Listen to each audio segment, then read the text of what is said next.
यथा स्वभाव शुद्ध से स्फटिक से राग योग न जपा योगम बिना घटते तथैव नित्य शुद्धादि स्वभाव से पुरुष से उपाधि संयोगम बिना दुख संयोगो न घटते स्वतो दुखाद्य संभवादित्यर्थ। करेंगे जैसे स्वभाव से शुद्ध स्फटिक मणि है, स्वभाव से शुद्ध स्फटिक मणि है, उसमें राग योग मतलब उसमें रंग का जो छवि एक बनती है, छाप बनती है, वो छाप जो है जपा योगम बिना न घटते, जपा गुड़हल का फूल आदि के बिना उसके जब नज़दीक ना आए तब तक वो रंगाई होगा, उसमें आभास होगा।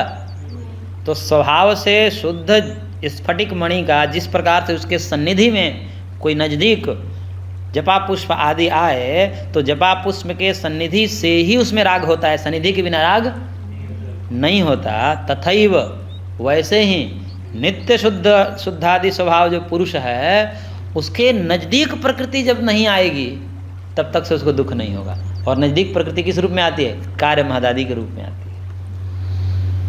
तो पुरुष से उपाधि संयोगम बिना दुख संयोग न, इसलिए जब तक महदादि के रूप में प्रकृति संयुक्त नहीं होगी पुरुष के साथ तब तक उसको दुख, और महदादि रूप में नहीं रहती तो दुख नहीं रहता।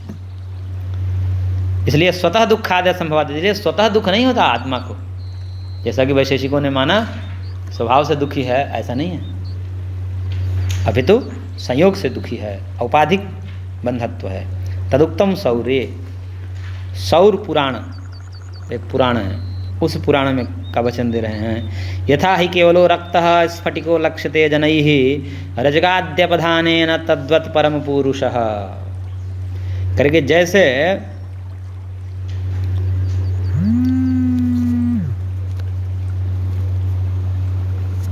कह रहे हैं यथा रक्तः स्फटिकः रंजकाद्यपधानेन लक्ष्यते जनैः तद्वत्, जैसे रंगा हुआ स्फटिक, रंगा हुआ स्फटिक का मतलब जैसे रंगा हुआ स्फटिक मतलब रंगा हुआ स्फटिक रंजकाद्यपधानेन, रंजकाद्यपधान किससे जो है यानी कि रंजकाद्य में जो नज़दीकी जो उपाधि है उससे युक्त होकर के ही स्फटिक कैसा दिखता है लोगों को।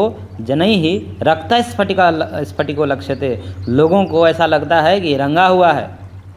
क्यों रंगा हुआ दिखता है? क्योंकि कोई रंजक आदि उपधान है, बीच में उसकी उपाधि है, उसके कारण रंगा हुआ लोगों को दिखता है, होता नहीं है। जनई ही लक्ष्यते मतलब आभास होता है परंतु होता नहीं है। तद्वत् परम पुरुष, ऐसा ही ये जो पुरुष है यह पुरुष भी प्रकृति के महदादि संयोग से दुख जैसा दिखता है, आभासी होता है, दुख रूप है नहीं वो। इसलिए नित्यत्वम, नित्य शब्द को खोल रहे हैं, नित्यत्वम कालानवच्छिन्नत्वम, ये नित्य की परिभाषा है, अंडरलाइन कर लीजिए। नित्य किसे कहते हैं? कालानवच्छिन्नत्वम, काल से अनवच्छिन्न है यानी कि असीमित है।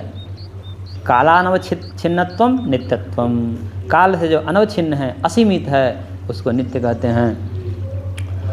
शुद्धादि स्वभावम च नित्य शुद्धत्वादिकम, और शुद्धादि स्वभावत्व को करने के लिए बता दें नित्य शुद्धादिकम, यानी कि नित्य शब्द सब में जुड़ जाएगा। नित्य शुद्ध, नित्य बुद्ध, नित्य मुक्त, ये नित्य शब्द सब में जुड़ेगा। तो शुद्धादि स्वभाव को बताने के लिए वो शुद्धादि स्वभाव कैसा है, यानी कि काल से अनवच्छिन्न शुद्धादि स्वभाव, यानी कि किसी काल में वो अशुद्ध हो गया ऐसा नहीं है, तीनों कालों में वो शुद्ध ही है। तो तत्र नित्य शुद्धत्वम क्या है? नित्य शुद्धत्वम सदा पाप पुण्य शून्यत्वम। नित्य शुद्ध का मतलब कि ये आत्मा जो है तीनों कालों में, भूत वर्तमान भविष्य, न हम पापी थे न हैं न रहेंगे, ये सब मन तक सीमित है। इसलिए आत्मा पुण्य पाप से, अपने आप को पुण्य पापी मत समझिएगा, इसका मतलब ये नहीं कि पाप करना है, सब सीमित रहते हैं अंतःकरण तक, लेकिन प्रभाव पड़ता है आत्मा को, इसलिए नहीं करना। नित्य बुद्धत्वम, नित्य बुद्धत्व का मतलब अलुप्त चिद्रूपत्व। नित्य बुद्ध का मतलब जो चिद्रूपत्व है, चैतन्यता है, वो अविलुप्त है, यानी कि कभी विलुप्त नहीं होती है, तीनों कालों में सदा वो चैतन्य रहता है। इसलिए कहा नित्य बुद्ध, यानी कि अलुप्त चिद्रूपत्वम, यानी कि नित्य ही तीनों कालों में सदा ज्ञाता चित्त वृत्तयस्तत्प्रभो हो पुरुषस्यापरिणामित्वात्, वो सदा जानता है, जागृत में भी ज्ञान करता है, स्वप्न में भी ज्ञान करता है, और सुषुप्ति में कुछ नहीं होने का ज्ञान करता है कि आज मैंने कुछ नहीं देखा, ये देखा, आज कुछ नहीं दिखा मेरे को, ये दिख गया आपको, दिख गया, तो सदा ज्ञान स्वरूप है वो, उसका चैतन्य कभी विलुप्त नहीं होता, इसलिए नित्य बुद्ध कहा।